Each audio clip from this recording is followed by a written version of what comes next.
Hello, good morning, everyone. My name is Ariel Herrera, and I'm here to report about the 8-step communication planning model. So let us begin.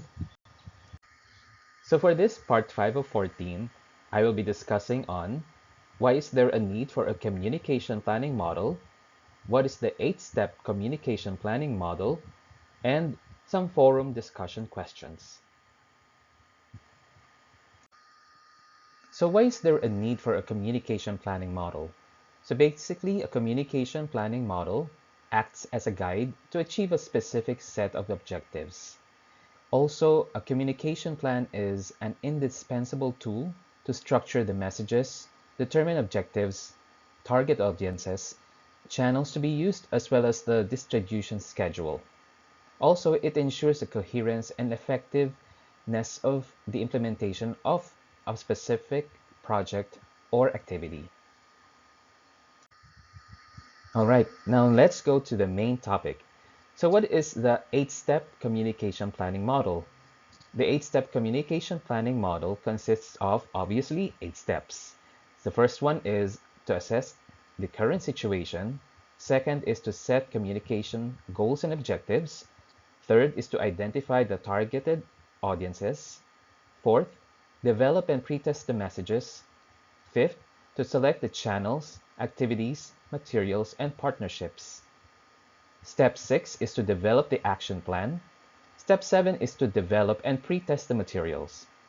And last but not the least, step 8 is to implement, evaluate, and modify the plan. Okay, so let us start off with step 1, which is assessing the current situation. This is a reality check that includes both hard truths and intangibles surrounding the work to be done. It is a realistic evaluation of the program to understand where it needs to go. So we can't figure out where we need to go if we don't know where we are. Okay, so why is there a need for us to assess a current situation? So let's take, for example, you're living in Singapore and you want to go to Boracay. So do you just like decide on a whim like, okay, I will be in Boracay right now and I will have the fun of my life. So is that it? No, of course we need to plan. We need to assess a current situation like, do I have a plane ticket? Do I have enough money? Where do I stay, eat? Is there any place that I can go to hang out? What do I do there? So all of that needs to be taken into consideration. Okay, so likewise, with the communication planning model, we also need to assess the current situation. So how do we do that? The first step is to ask the right questions. So the sample questions that we can ask are, is the program serving the number of people intended? Is it reaching the different variety of cultures inside the community? Second, how does money flow into the community? And whose mission aligns with the program's future partnerships? And also, what specific functions do we need to sustain after the funding ends? And has the media covered the program? So there are a lot of questions that we need to take into account. So the second step for assessing the current situation is using the SWOT analysis. So what is the SWOT analysis? It's a tool to measure or to understand an organization or program's strength, weakness, opportunity, and threats. So it's also a tool to know where the program is right now. So what is the strength? Strength refers to the internal attributes of the program that can help to achieve or meet the objectives. Weakness is an internal attribute that can hinder in meeting the objectives. Opportunity are external conditions that can help to achieve or meet the objectives.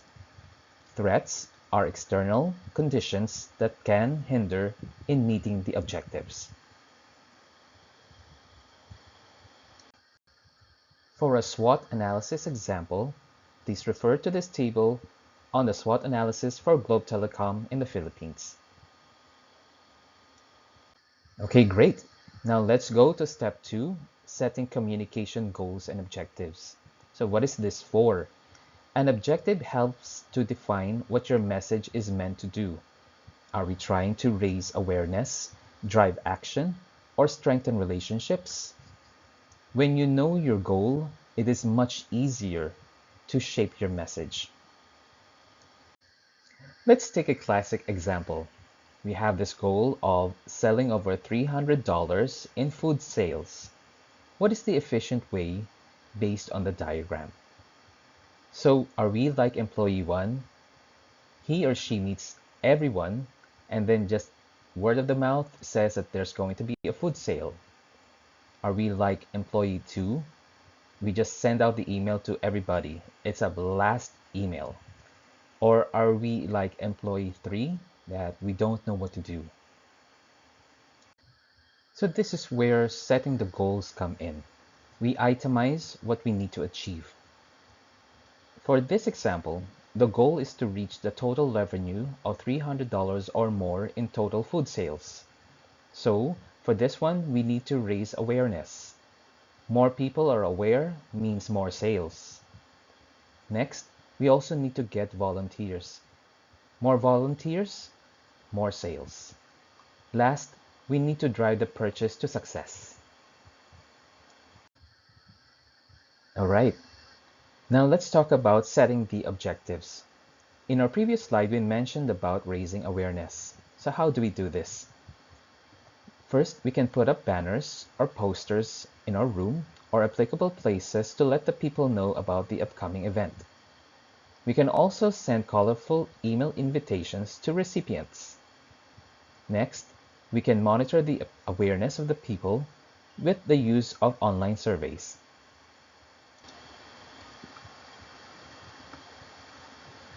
Now let's talk about volunteer engagement. We can reach out to organizations or departments or teams for their support to get volunteers.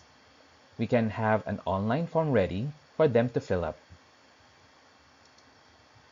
Last, let's go about driving the event to success. We can give out samples to let the people know what they are going to buy pre-hand. For an extra kick, we can also ask co-workers to upload some pictures in Instagram. Of course, we should always make sure that we only upload appropriate, decent pictures when we are uploading online.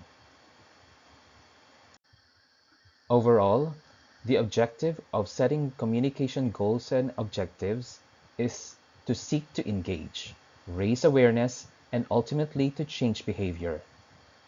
It is to persuade others to take action on your behalf. Set goals that are realistic, and also make sure that those goals and objectives can also be measured.